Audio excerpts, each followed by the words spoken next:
What's good? Are you healthy? Healthy. Good. And wealthy. Oh, I imagine so. Producer Sarah's here, my brother Marcus is here.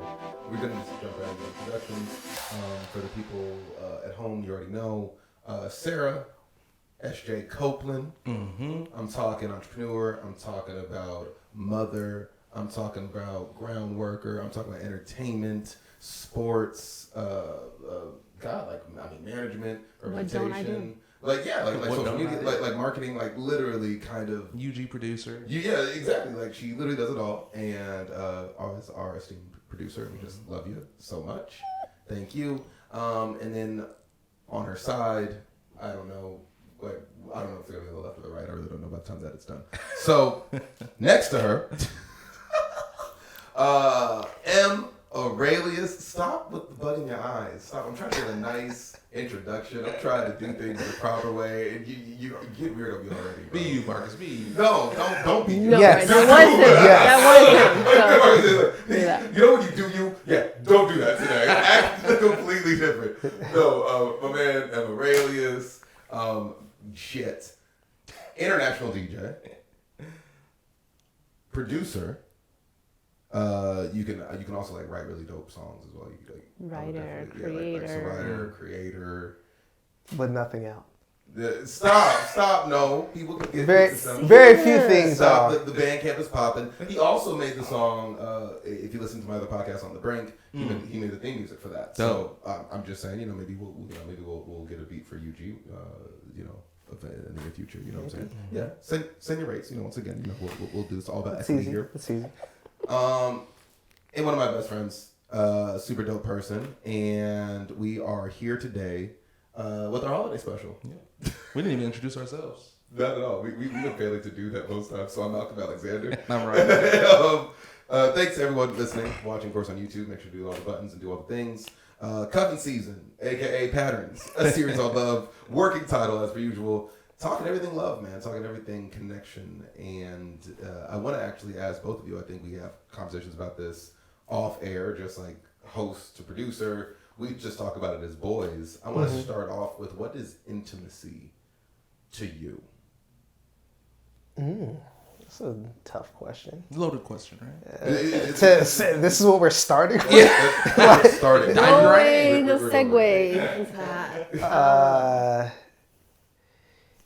I think intimacy has many levels. Intimacy can be physical, but as well as emotional and spiritual. There's the levels that you begin to share. I guess that would then be contingent upon the level of intimacy. So physical, I guess, would be the easiest. Emotional, once again, the next step, and then that spiritual step is a whole nother level of intimacy that I don't think most of us even reach. Yeah. Even in marriage. So sure. That's true. Damn. I would dare say that intimacy requires vulnerability too. I think that's one in the same. Yeah, one in the same. Yeah. Sarah? I'd say ditto. I mean, Then I follow up with you, like, of those, because there is layers to intimacy. Like 100%, it is so not a physical thing. I mean, it definitely. It's not purely a physical. It's not purely a physical thing. It's so much like, I talk about intimacy with with my male friends. You know what I'm saying? Having like intimate, having like vulnerable, like having very real relationships, not rooted in performance, but really rooted in realness. Right. Rooted in, like, I can call it right. So of the layers of intimacy, maybe to you then, what do you think is the most important for you? That's a tough one. Maybe not so tough. I think that emotional connection, because with that, you can get all those other things from me specifically. Like once we're there on that level, then I can grow with you and we can advance into those other levels. But without that, you're not getting much from me. Totally. Am I to answer the question next? I'm sorry. You looked at me and I'm like... I'm sorry. This conversation, you have to call. You're here with us too.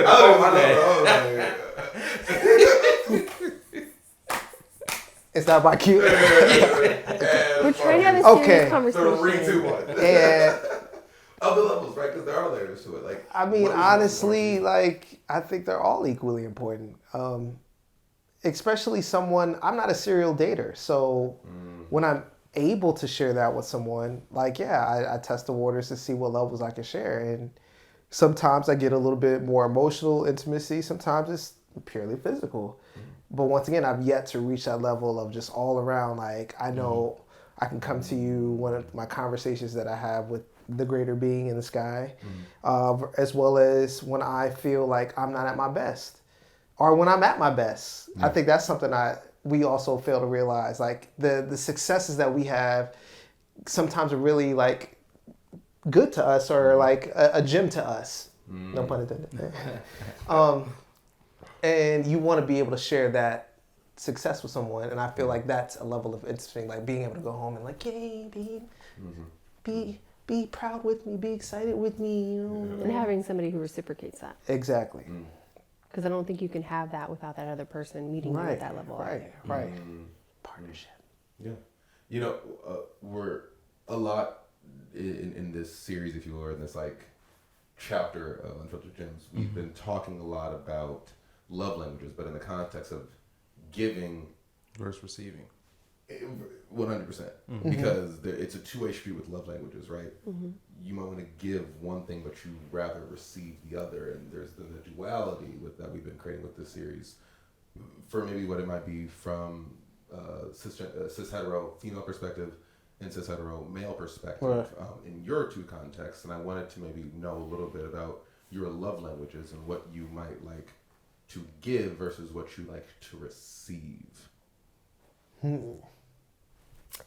Receiving is always the hard part. Everyone's been saying that. It really is hard to receive. I think for me, my love language when I show love is acts of service and gifts.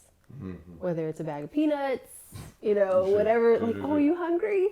Whatever that is. Like, and I'm like serious. I'm not even trying to cut you off, but like, this is like I Mama feed y'all. Sarah. Like, say, like she is soccer mom Sarah. I think for like all of us, like you're only first. This is your first time physically meeting her, but like you've already seen in just our work with her, like how attentive you are and how like. And I just really want to acknowledge that for you. And so apologies to knock you. I'll continue on, but like I want to validate the fact that you really. Like, that is how you show love, and I value that about you. Yeah. I think how I receive it is changing and evolving as we speak. Like, some things that I thought for myself that I wanted and needed out of a relationship maybe weren't the same things that I needed out of a relationship. It's like, maybe I do need more acts of service. I'm like, oh no, I'm good. I don't need you to do that for me. I'm fine. I'm independent. I'm doing all these things. And it's like, it would be nice for somebody to go pick up my clothes from the cleaners.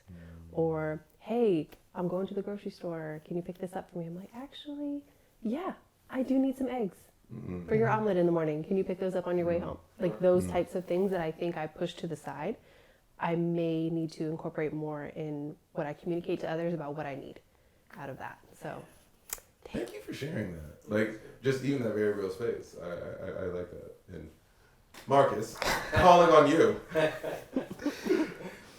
What was the question? Giving versus receiving. Your love languages. What do you like to give versus what do you like to receive? Head. I'm just kidding. Wow. Yeah. Yeah. I have to be the comic relief. oh my gosh. That's the clip. That's it. What do you like to give versus receive? Good. And Mom, don't watch this. Okay. My mom's got to find out eventually. Oh, Mom, I'm lady. You know, I love to give to the lady. Sorry, Mom. I am very much like Sarah in that case, where I find it very difficult for people to do things for me, especially being a man in today's climate, where all I hear is a man is supposed to do this, a man is supposed to do that, a man is that. And I mean, I think that's also a part of my journey of finding what I am to me as a man versus what society tells me I am. Giving, I don't know. I'm a person that words of affirmation, acts of service, You do that. Quality time. I think quality time is my best because I just love being in people's presence, even though my social media fills up very quickly. Yes, it does. So popular. It's just like, okay, hey, that's an hour. We got to chop it. Marcus be like, it's been 20 minutes. All Oh, right. yeah. Like, no, but I love Marcus like me where I'm like, I love making an appearance. I love being so. Right. I came. I said I was going to come. I said came. I came. I'm here. I had a drink. Like you know what I'm saying, I had a drink. I toasted. I, boop, boop, boop. Don't let nobody try to say, Let them see. right. Yep. Hey, let's go. Messing up to make a miss. You know what I'm saying? Like, Don't let nobody say, hey, we can drive together. No, we can't. no. No, we can't. Marcus hates it. And we be going to say, I be like, hey, man, just, I was like, come on, we'll carpool. Nope. We live a few minutes apart, and we're going 10 minutes down the road. Nah, man, I gotta be able to peel out when I want to leave. Yeah, 100%. I'm not worried about paying that Uber. I am my Lyft and Uber. But yeah, those aspects of me show up most frequently, and not just like my friendships are romantic. Like for just about anybody. Like I've done this for complete strangers. Like just showed up and just gave myself. But will I be willing to say, hey, I need help? Hey, I would like this? No, I absolutely not. And it reminds me of, because I'm like a huge follower of TikTok. Yeah.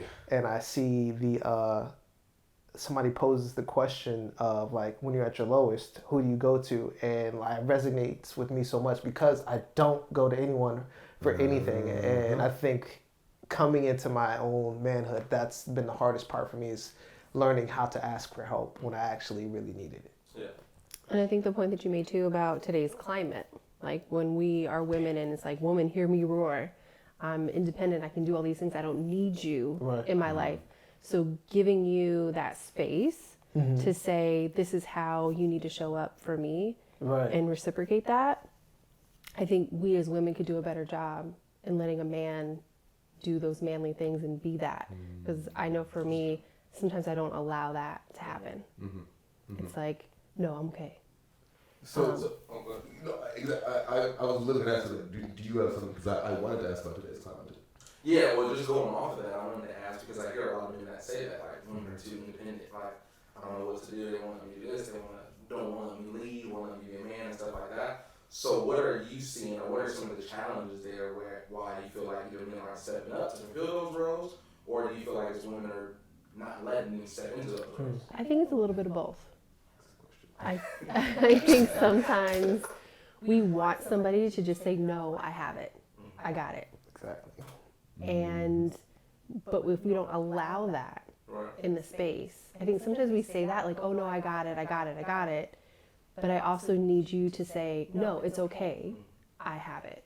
I'm going to do this today, or I'm going to do this. And so I don't think it's any one person. I think it's just a majority of, or more of a collective effort from society. Society tells me that I need to be more independent, that I need to have my own job and my own car and my own house and all of these things to take care of myself. So then I don't know how to let a man do those things for me. I don't know how to allow you to take out my trash because that's what I do on Tuesdays. You know what I'm saying? So, but as a man, I would say, or as a woman, I would say to a man, I just need you to do it. But that's not always easy. We don't make it easy, but I think once you are in a relationship where you can be intimate, like you said, and have those conversations of like, this is who I am and this is how I need you to navigate in my space, and somebody to be man enough to understand that and to do that. And I think for men and women too, I think it's, are you listening or do you hear me? Right? Because I think for like my experience with in relationship with women, whether as friends or as romantic partners, it's what you're not saying. Right? It's what women are not saying, that it's like, oh, like I see that you don't have this at your house, or like this thing is still on the floor. I see your life. I see where areas in your life that are in a place of transition in a good way, things that just need doing. And I think as men, even if it is just as friends, sometimes I think our role might be in like stepping in and like, again, it's what you're not saying. I see the things that are going on. And maybe if we just step in, can step up maybe as men, if that's kind of what I'm touching on. And a lot of it comes, I think, from like childhood experiences too. Because like for me, for example, I was raised with my mom and 2 sisters. My dad was there, I was too. But mostly I was around my mom and my sisters. So I remember just growing up, they would walk to a restaurant, walk to a place, and just stand there. And I would have to open the door. Or if we're walking on the sidewalk, I would have to get onto the side. So like, now it's instinctive for me to do that stuff. But and it's all guard things. They're no idea. Trying to open my door, like, yes. what's wrong with that? But do you find that for women that's extremely foreign and that sometimes they can be repulsed by that? Do you find that in I have not found that. I found more that women sometimes are surprised by it, not repulsed by it. Okay. That would throw me off. It's thrown me off, but like I feel like I've had like where there's the thrown off and there's also like very suspicious. I don't know if it's like repulsed, but I like the like what are your intentions here? What are you trying to do? And it's just like, no, I do this for my mom. I do this for like my friends. Like I don't go on the other side and hold the pass. I go for dudes, but like there's no need for that. But like I hold the door. You know what I'm saying? But I hold the door. I go to a restaurant. Like men walk like clearly. So definitely, it's like if I'm with a woman, whether it is platonic, a romantic partner, a date, or not, a friend, a boss, I'm gonna hold the door open. Like, right. I don't. So I think there's sometimes like I've had that kind of kindness questioned, Yeah. or that kind of courtesy questioned, and I'm just like, I mean, cool. But I think it is a courtesy thing. I don't think it has to be a male to female thing. Like I hold the door for like other women. I see you struggling with your kids. Like let me hold the door. Right. Or just 100%. I mean, I was taught like anybody older than you, you hold the door for. Right. I don't care if you're, you know, a Bags, guy or I do the whatever. same. Like if I see older ladies with bags, I'm like, oh, can I help you? If I see you in the aisle, can I grab that for you? Like, and I think that's missing. No, that's true. oh, big time. But we live in a society where I feel like people are so much the individual that they are afraid to engage in community, you know? Right. So it's just like you see the women at the grocery store who can't reach, you know, luckily, even though I'm short. short kings out here. Short kings, 5'6". He's like, we're gonna give you we're gonna embellish on the pop. Below average in America. Below average in America. I just want to put that out there because somebody put me on blast at a birthday party. Below average. Oh my God. Average is 5'9", everybody. Stop. Short, look, this is a stand-up I'm joke proud. right here. I'm proud. This is a stand-up 5'6". joke right here. Oh man. But like, yeah, you could see people struggle with that. Like I've had a lady really struggle to ask me, hey, can you help me reach that? And I'm like, okay, like you struggle. And it's funny because you even struggle or you see people struggle to say hello. It's intimidating for you to say hello to someone. Like when you walk down the street here and I'm making eye contact with you intentionally and I'm not trying to like make you feel unnerved, but this is my community. This is where I live. So, hi, how are you? Have a great day today. Okay. It's like. So we were talking about gender roles before we take that quick break, talking about the realities of being independent and what men expect, stepping in roles, things like that. So I wanted to pose a question, starting with you, Marcus, just about, because we hear a lot about how men should be, and then specifically how black men should be and how they should act in relationships, things like what black men aren't doing and stuff like that. So what do you feel like are some expectations for a man or a black man in society or in relationships versus how you really decide that you want to act or how you act in relationships? I think one of the major expectations is, which we touched on earlier, is this idea that a man always has to lead. I disagree. I believe in partnership because, you know, what we say about hands, you know, 4 hands are better than 2, or we could say the same thing about anything. So if I have a partner, I expect, and I would like for you to act as my partner, as my equal. You know, yes, we all have our strengths and weaknesses, but, you know, I feel that expectation is definitely one that cripples relationships. Well, you are supposed to lead. You're supposed to be the stronger one. You're supposed to have this general knowledge of how to put furniture in together and build garages and forts Yeah. and Uh, because that's what's manly. cars. Yeah. Build it out of nothing. Just go to the junkyard, get a frame, build a car. You're a man. You're a man. Like, duh. Do it. Duh. So You can't? no, I can't. No. You see it. But and then also the idea of the expectation that we are supposed to know our partner well enough to just read their minds. Hey, you should know when you do this that I'm triggered, and I'm like, I didn't know we were working on the sixth sense here. You know what I'm saying? Like, so it's just those things where we don't rely on comprehension, you know, and then also the false generalizations that are placed in front of us from the generations before us that don't allow us to evolve as man and woman, or well now as beings, because I don't want to just say man and woman, you know, it's they now, which I'm still having trouble with. So we're not going to talk about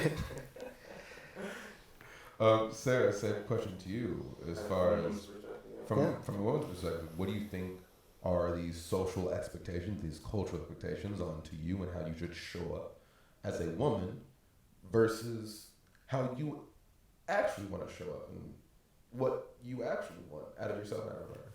Sure. I think the traditional expectation of a woman to stay at home with the kids and things like that is definitely still present in the society, but also for me, like working in corporate for a long time and things like that, the expectation for me to go to work 50, 60 hours a week, not just 40, and travel with that job. And, oh, by the way, like, well, don't you have kids that you need to take care of? And, you know, they need to learn to read and write. And, you know, they're going to school and they have all these other things going on to raise a child and be productive. And it's like, so which one do you want me to do? Because I'm stretched so thin that it's really hard that I can't do both equally. It's weird because there's a lot of pressure on women, I feel like, to be both independent and homemaker. Right. I agree. But Right. but digestible to patriarchy. Right. Correct. Like That's exactly how it worded. feels. Perfectly Exactly. worded. like just It's like, like, so you want me to be a VP, but Yeah. you don't treat me like one and you don't pay me like one. Yeah. Oh, but you also want me to bring cupcakes to the party. Okay, got it. You want me to change diapers? Like, you don't want to do that. Like, So from the perspective of a single mom, being stretched to do all those other things just adds to my timeline of my day. How do I allocate? Okay, 2:50 is pickup. The bank closes at 5 o'clock. And I also have to get to the post office. And oh, by the way, I have to pick up dinner because am I going to make dinner? Am I not going to make dinner? Because bedtime, you know, we have to get ready by 7:30 because 8:30 and I've got to finish up work before I go to bed. You know, there's a lot of other working parts that need to be calculated in that. So it's not just, oh, I have to go home and make dinner. It's how do we prepare for this? The day-to-day, the ins and outs, all of those other things. The expectation or what I'm looking for, I think like Marcus said too, is that partnership. I have no problem going to work. I like to go to work. yeah. I don't want to sit at home and fold laundry all day. Human tendency. It's not just a man thing. Right. I We all want like to be feel- productive. Yeah. But I also need someone who's going to share that responsibility. So not having the pressure of having to do it by yourself. Right. And I want to alleviate that from my partner as well. I don't want you to have to feel like you have to do everything for me.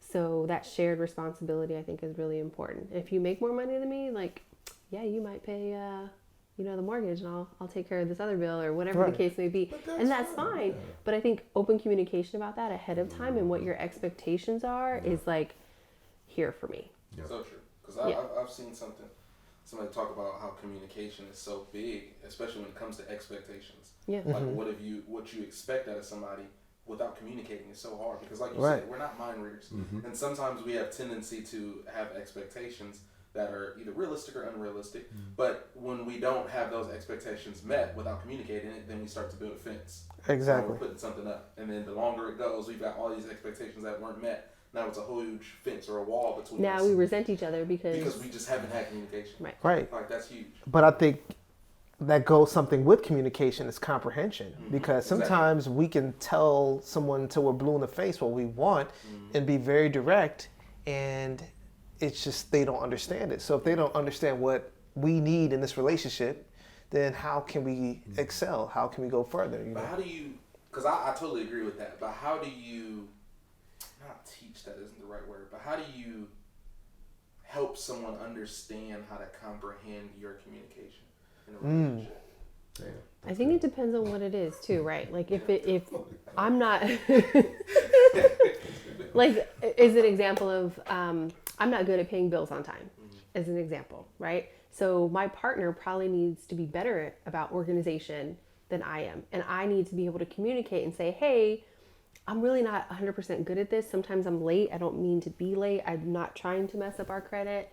Can you take this for me, and then I will do something else, for you or something like that. But I don't know why sometimes it's so hard to communicate that, other than the fact that you may feel like you're lacking in an area where you shouldn't be. And that's why I think it kicks I think in. that's a big thing. I think that's where ego comes into your relationship. And what are you trying to say when you say this? Right. And that's comprehension. Hey, I'm not coming at you at this way. I'm simply saying this is what I would like for you to do, because that's what I need from you in this moment. And the partner or whoever simply says, okay, without attaching like, well, what if they had this underlying intention in saying this, and right. Instead of like, well, how can I make you better at this? Right, exactly. How can I be of assistance to you to make the situation better? And I don't think a lot of people do that. Yeah. And for me, it's like, okay, well, if we can't communicate on that level and we can't come to this understanding, then I don't really think this relationship is going to work. Right.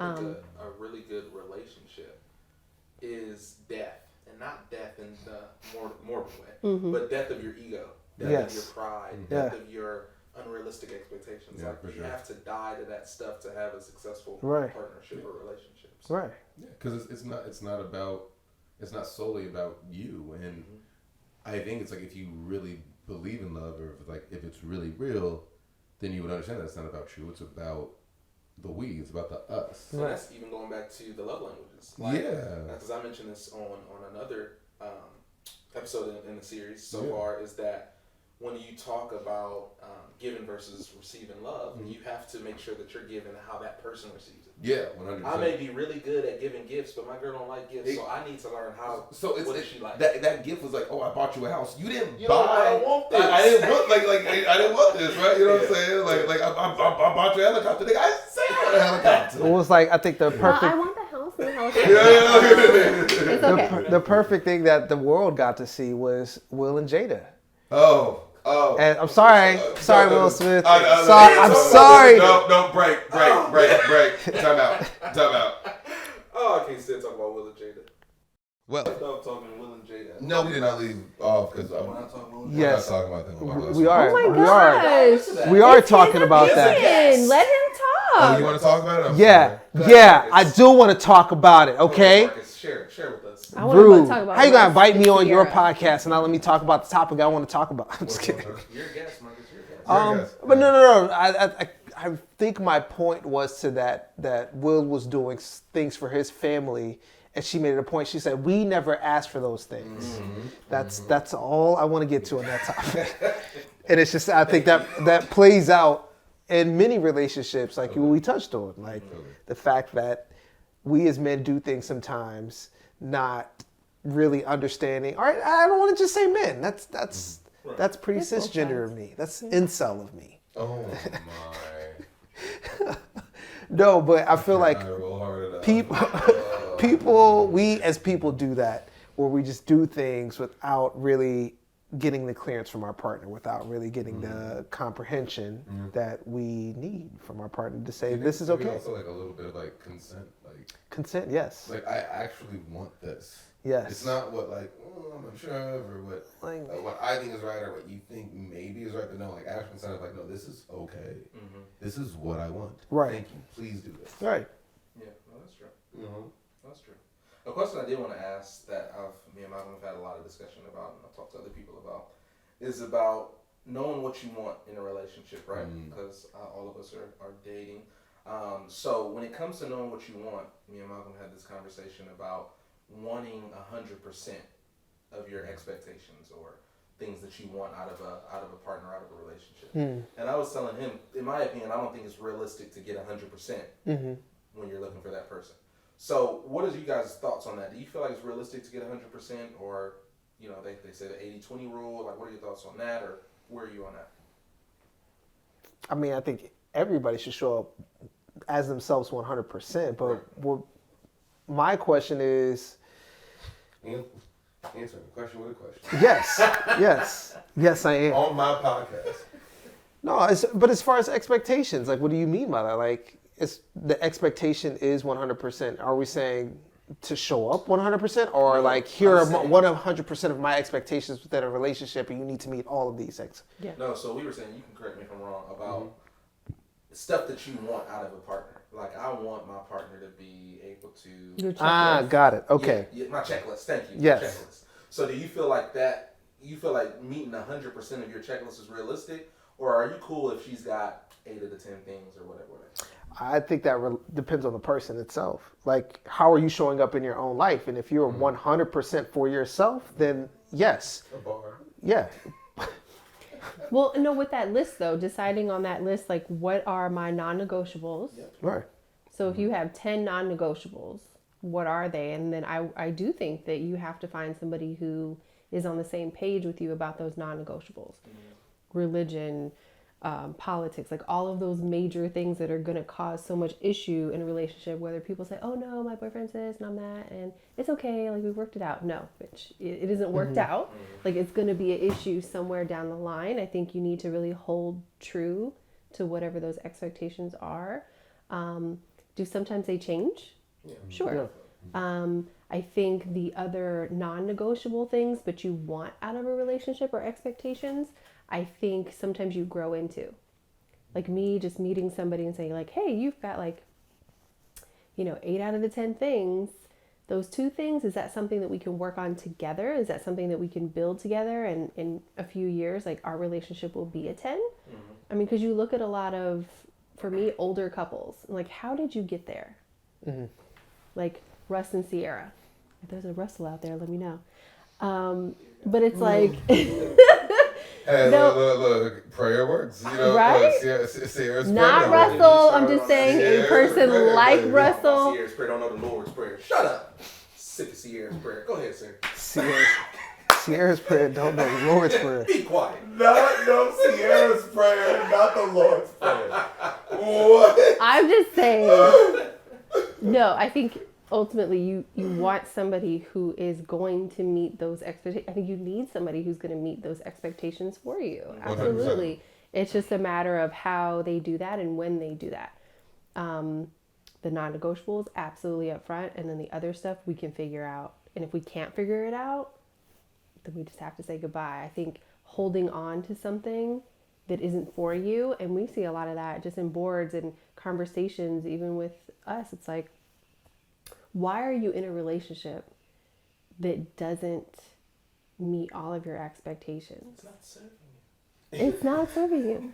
But why do we do that? Tyson. Because we're either right. We don't want to be alone. I think is the main thing. We don't want to give up the time and effort and energy that we put into something. And I think there's a few other things that follow that as well, but I think that's what most people are afraid of and why they don't want to give up what's there.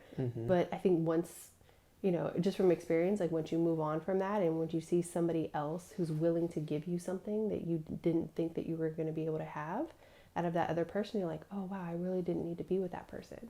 Right. And you can see that more clearly outside of that experience, Sure. but when you're in it, it's really hard. So I'm always a big believer, and it's like, and other friends that have relationships, I'm like, he just ain't doing it for you. Why? Just be done. No, yeah, I agree. I think it's important to have those non-negotiables that are realistic. And I always like you said, a small list of non-negotiables. I mean, everybody's list is going to vary from person to person. Sure. But I think lots of times we get into relationships off of potential too. Like, they're not meeting this thing that is one of my non-negotiables, but maybe they can. Maybe they will in the next few years when they've shown you this Who is they who are. Exactly. Like, we can't do that. And sometimes we hurt ourselves because we want them to meet, like we talked about, an expectation that they don't have the capacity to meet. Exactly. And there's no harm against them. They're just not the one. Do you think people have like toxic non-negotiables? I do. Yeah. I definitely do. Yeah. I'm curious. Damn, I would love to know. Right, I would love to. I know, like, right. I mean, Well, I'm not saying from experience. I mean, but the way you said I know. that, when you like post, his I question got wasn't an out. example. I do. Look, I was about to call on you. Hey, Marcus, do you have a toxic? And I went. I just hear so many people say, like, for example, women sometimes that say, like, my man has to make six figures, or he has to do this, or he has to be this height, or he has to be like that. Like, when that's not always a realistic expectation. You get what I'm saying? But- I don't think that should be a non-negotiable. But realistic on whose terms? Yeah. Okay. And understanding that maybe it could be non-negotiable. Also, right? Given to your point of like, if I want 100%, I gotta be 100%. Like, Yeah. if I'm a woman making Six figures. then, Well, yeah. and I want a partner that makes the same amount of money. But, like, But if you're not making six Exactly, figures, if you you want a man to make six figures, that's a toxic non-negotiable. If you want a man to take you out the hood, Don't even get you back to the streets. you know, oh my god! out the trailer parks, you know what I'm Drake saying? said it, not me. Oh, Oh, yeah. oh my lord! No, I get you though. But yeah, it's like, I mean, Sarah touched on it very elaborately. It's just showing up 100% is the easiest way I can say. If you don't have the healthy boundaries in place for yourself, the non-negotiables, like if you don't have those things in place for yourself and you want to go to the extreme Right. to say, well, this is what I deserve, Yeah. but if you can't show that self-respect and that self-care to yourself, why do you think somebody else can step in and give that to you? Like, would you rather have a man that makes six figures and is never home and doesn't give you those things that you need? Or would you rather have somebody who makes, 70 grand, who's there for you, who loves you, who encourages you and does all those other things for you? I think like that's a no-brainer for me. Exactly. But for somebody else, they're like, no, that's not the life that I want. Right. And you have to make that decision. 70, not five figures. I'm just saying, just a high 70, five. like, It had to be a high five. I'm just saying, if that person, like, it's not quite six. you know what I mean. No, because I don't think there's anything wrong with that. Like, 'cause Right. I don't think there's anything wrong with having like financial expectations on your partner. No. No. And I do understand what you're saying, especially like if you're not there, right?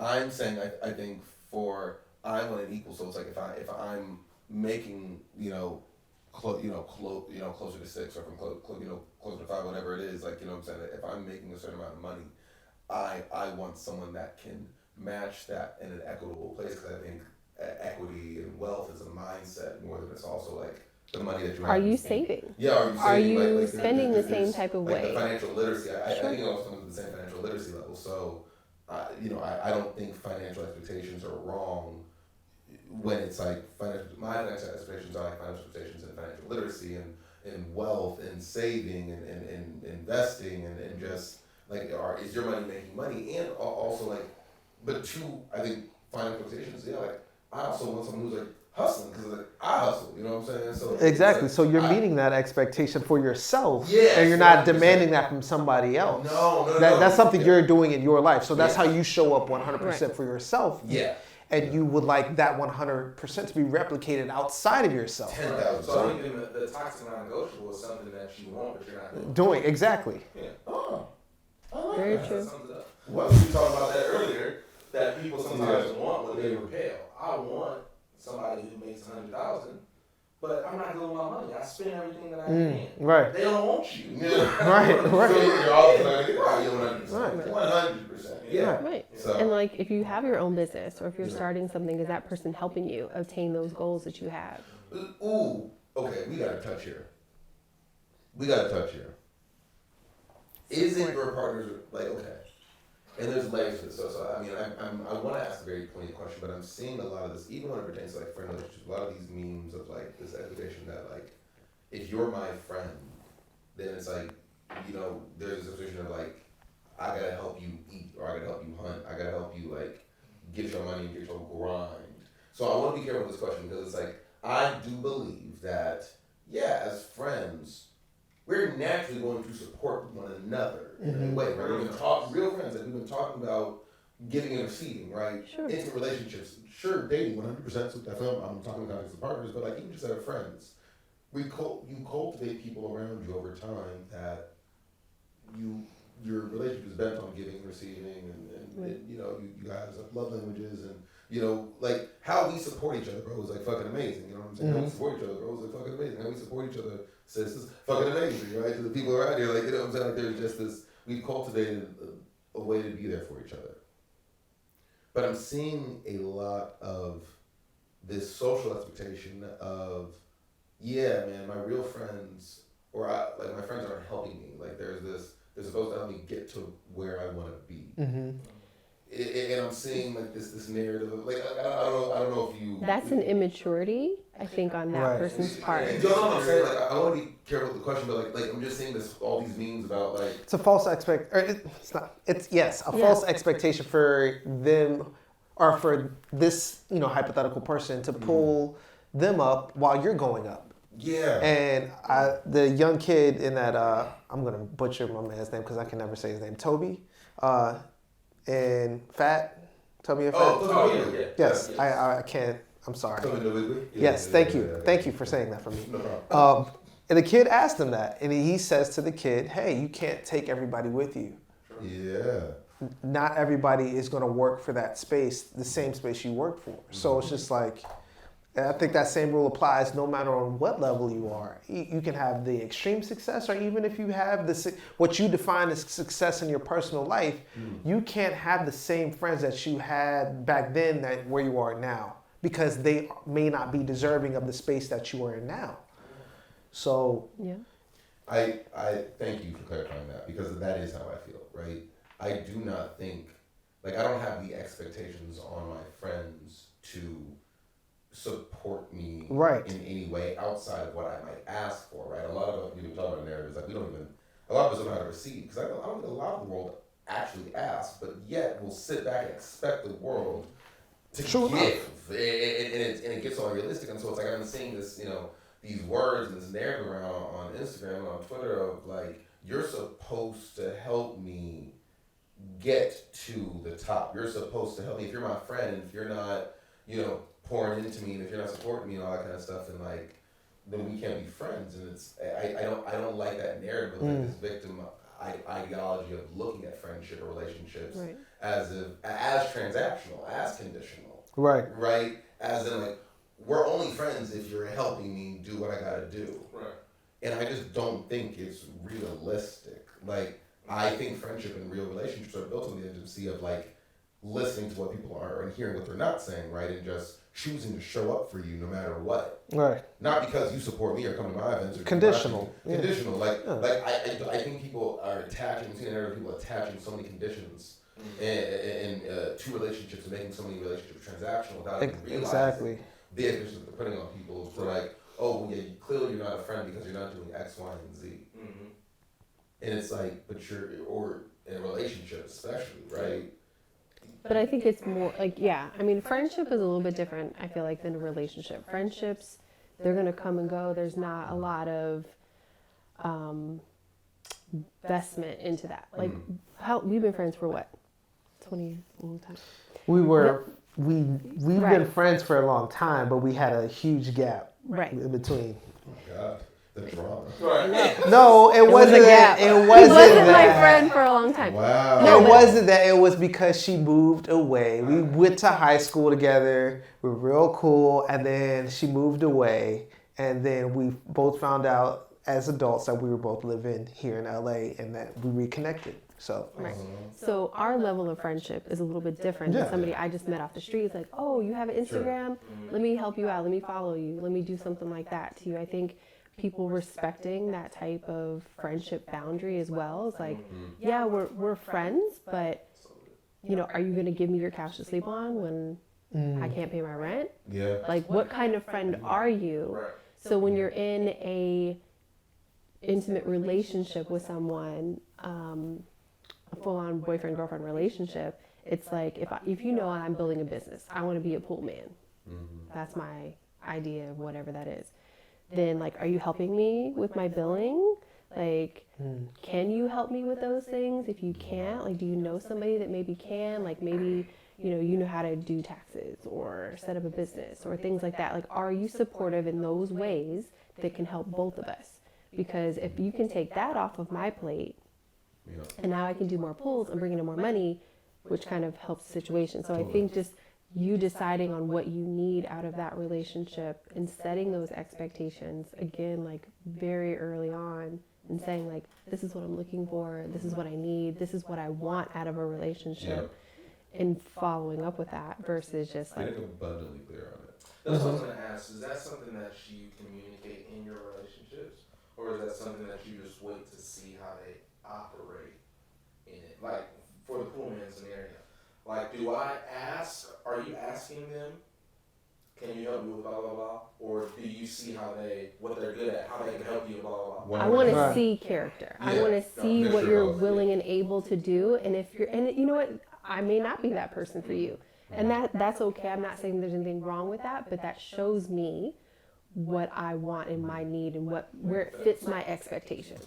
Can we touch on that? How we go into dating most times with the expectations of, oh, this is my person. This is it. Like every time we go into a dating scenario, it can't just let it be. And it can't just be at the surface for now. Hey, I'm just meeting you, a complete stranger. Right. So do I unload my expectations onto this person that I'm just meeting, or do I be present with the person and go into who they are willing to show me in that moment? I say be present, be mindful, and know what that is, but also be conscious of and intentful, yes. Checking down the list of things as you have those conversations, as you talk about things. I'm not saying like, look, this is my list. Can you do A, B, and C? No. I'm not taking it away and I'm not from saying that. that you're saying that, but I'm saying like, do have that list. Like, be conscious of as you're checking down. Like, okay, great. This person has this quality. This person has. They really don't have this, but I haven't known them that long. So maybe did later you on see down it out the on the line, next date, and then as the dates keep going, are you still clearing out the list? Yes, of course. But I don't know how I was gonna go with that. Never mind. So keep going. But I think you are doing a degree of checking though. Yeah, you are. Like you're still doing. Yeah, because I think to a point I wanted to touch on, the reason I'd say a mixture of both to your question about, do you communicate or do you wait and see, is because I think let me speak for myself, but I would like to say I think to relationships that I've seen that are long lasting, I want to see your level of like intuitiveness, and I want to see your level of intuition when it comes to me. Even if that comes, like, especially for dating, 100% for intimate relationships or romantic relationships, but even for friends, right? It's like, I'm just gonna wait and see. Like, are you sitting back expecting, like, are you listening to what I need? Are you just showing up? Are you listening to me? Right? Mm-hmm. Or are you hearing? And it's like, and I'm doing the same thing. Like, I like to, especially in dating and consistently dating, whether it's we're first dates or we're 2-3 years in, like, still listening and hearing what you need and being able to then provide it, whether it is quality time, whether it is a gift, an act of service, like whatever that is. And I think when it comes to like receiving, it's like I definitely say a mixture of both. I'm gonna sit back and I want to see, like, are you hearing me? Mm-hmm. I just think it's a fine line that you toe, which is fine. Yeah. Because it's true. Because sometimes you gotta make sure that they're intuitive, but also you gotta make sure that you're communicating what you expect. It's like Marcus alluded to earlier. Nobody's mind reader. So sometimes we want people to be intuitive when that's not their strong point. Yeah. That's not their strong point. And that's what I say for me. For me, so I would just like to think, because even then, like, our maybe parents that have lasted a long time, it's like there's a level of, hey, dad always does this, like, and whether or not it's predictable, it's, he knows when I'm sad, he knows how to bring flowers, he knows how, like, it's such small things. I think there is a small degree of intuition that every intimate relationship practices, and I think that it's a key ingredient. Quite frankly. Just make sure that people don't make everything No. I'm not saying you, but some people do. Like, No. Right. they're just supposed to know that. They're just supposed to know that. When I say And if you don't know that, then Right. yeah. Mixture of both, right? Like, Yes. there's so much of me saying, like, no, here's what I, like, well, I'll clearly tell you my love language. Like, like, giving and receiving, like, we've all talked about that. Like, I'll clearly say, oh, hey, I have a party coming up. Oh, my God, dude, I would love if you could be there. Right. I am not bullshitting if I look at you and say, hey, I have a party coming up. I would love for you to be there. I'm not joking. I would genuinely, that is what support looks like to me. Right? So it's like, I am constantly giving, hey, I have a podcast. You should watch it. You should listen to it. But just how you said, when I genuinely mean this when I say this. So you communicating that to that other person so that they know when you just say, hey, you want to go to dinner, or hey, can you come out and support this event? They're not thinking, oh, well, he just said that because he was trying to be nice. Right. He really said that because he really wants me there, Yeah. because he communicated to me that when he says something like that, that's what he means. Like, I really mean it, right? So especially like So they go together, I feel like, in that They sense. 100% go together, because then it's like, it doesn't take much intuition to realize show up to the event, right? But like, I think if you know I like music, if you know I like go to the record store on Sundays or something like that, like, you know what I'm saying? If you know records make me feel good, like, cool, maybe like, and I'm not saying it's something that I'm not saying that and I think when I'm sharing about things that haven't happened to me, they have. It's like, it's meant the world, you know? Right. It's been like, we talked about it a couple podcasts ago about some of the best gifts we've gotten aren't $1,000 or $2,000. They might have been handmade, but it's just something that came at the right time because someone really heard me, or just saw what I might have needed, maybe over what I needed, and just were able to like, you're like, damn, thanks for this handmade wallet, yo, thanks for this record that, like, I've been talking about this record and I haven't been able to find it, but you like got it shipped to my house, and it's, I don't know, easily was under $100. I wasn't expecting, like. I need an iPad. Before we let you guys go, this has been an amazing conversation. Yeah, for sure. I did want to ask one more question before we get, because obviously it's cuddling season. Yeah. Well, cuddling season, as they say. Oh no. But I don't what know are much some about of the that. challenges you're seeing in dating right now? And not just in the season per se, but in society today, or for you? Oh, I guess since Sarah's looking at me right now, and I have to answer this first. What you had to say? I think my challenges they are coming from me at this point. Of course, yeah. No, my challenges are coming from me, and this is my season to just apply myself in my own life. Sir. No, like as much as I would like to be in a relationship with someone, because this has been a conversation that I've been, especially over the course of the last year, I've been going back and forth with. It's just, I want to see what it feels like to show up for myself 100%, which goes back to what we were discussing earlier. Like, I can't even really tell you what are my non-negotiables, except one that's becoming really obvious for me, which, kind of ended the last potential person I was seeing, which was the mental stimulation. Like, and I'm glad that I can say, oh, now, like, when I go into a scenario, what is our conversation like? Like emotional intelligence. Yeah, like that too. The ability to be able to express yourself and not feel like you have to ridicule yourself for feeling a certain type of way. I think that is like, that if anything, that shows me there's some trauma there that you're not willing to approach. So cuffing season right now, it's non-existent for me. Like, as much as the plethora of beautiful women are not just in Los Angeles, but just so thick.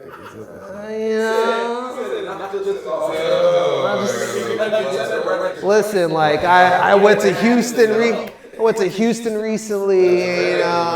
Philadelphia. I've been traveling a little bit. You seeing some things out there. And then. But no, like, real talk, if I have to speak for the society, though, it's the idea that everybody has to be done up 100% of the time. Like, you are supposed to fit into this Barbie doll or Ken doll model, and that's how you are digestible in a relationship to the majority of people. Well, once again, we've touched on it. Most times we don't show up for ourselves in that same fashion, yet we're asking for these outlandish expectations from other people, especially when we're looking at apps like Tinder, who don't really even help the dating scene, or Hinge, or Bumble, or or Instagram even. Like it's all just unrealistic, and I think that's where we need to reel it back in 2021 cuffing season to 2022. Going back to expectations and things like that as well, when I put expectations on myself to perform a certain way or to do things a certain way, and nobody's asking me to do that, I do that to myself. So learning how to get outside of that and just accepting myself for who I am is like a big part of being able to move on and have those relationships that I want to have in life. So, you know, creatively, professionally, all of those things that I want to do and want to have are all goals of mine. And yeah, I want somebody to be there and support me through those goals. But then personally, it's like I have to ask myself, well, why do I want these things? Is there, you know, certain expectations that I'm putting on myself that do I need to have? Do I not need to have? Like, what are those things? And really sitting down and evaluating. So for me, it's like, again, that season of self-love, and like I need to do that work for me so that I'm willing to accept somebody into my life in that way. Huge. Yeah. Amazing conversation. Yeah. You got anything else? I don't. Other than thank you guys so much. Thank Seriously. you. It's amazing. I mean, amazing. We do always run out. Have to Yes. ask people. Yes. Where can people follow you? What do you have coming out next? What is happening in your life that you want to tell the folks at home about? You want to go first? Sarah? Marcus. Chivalrous. Chivalrous me. Sarah, go for it. Marcus is having a soul roll Okay. night Yes. out here at Bixby Park Roll next Wednesday, bounce. December 15th. I don't even know. Yes, December 15th. 7 to 9 p.m. Bixby Park. Let's do it. Ugly sweaters are welcomed. Yes. There's going to be lights. Anything festive, come out in your Christmas gear. You can follow him at Aurelius, Aurelius, _. And we're also going to be doing, potentially, if you are in the Long Beach area, we are in negotiations with the Pigeon Skating Rink. So be on the lookout for that on the Instagram page. And some actual live DJ mixes that I will be posting soon. So Excited. What about you, Sarah? Where can they find you at? SJ Cope 32 on Instagram. I know. It's so official. Yeah. And just Excellent. Well, it was amazing. Yeah. Thank you guys again for being here. Follow us everywhere. Subscribe everywhere at Unfiltered Gems Podcast. Thank you guys for joining us for the holiday special, aka Patterns, AKA, Working what's the Title. title? Yeah, you know what I'm saying? AKA coming season. Yeah, coming season. Whatever. My name is Malcolm Alexander. And I'm Ryan Elvis.